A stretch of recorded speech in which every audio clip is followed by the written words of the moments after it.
કલ્કી 2898 એડીની સિક્વલની તૈયારી શરૂ. પ્રભાસ તથા દીપિકા પાદુકોણની કલ્કી 2898 એડીની સિક્વલનું શૂટિંગ શરૂ કરવા માટે પ્રોડક્શન હાઉસ દ્વારા તૈયારીઓ શરૂ કરી દેવામાં આવી છે. મોટા ભાગે આગામી જાન્યુઆરી સુધીમાં તેનું શૂટિંગ શરૂ થઈ જશે. ફિલ્મની ટીમ દ્વારા જ આ શેડ્યુલ કન્ફર્મ કરાયું છે.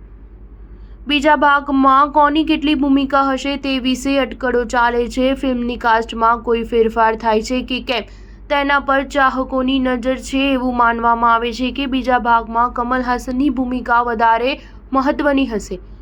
બીજા ભાગના શૂટિંગમાં આશરે 3 વર્ષનો સમય લાગશે તેમ મનાય છે. ઉલ્લેખનીય છે કે કલ્કી 2898 એડી ફિલ્મે બોક્સ ઓફિસ પર ટંકશાળ પાડી દીધી હતી.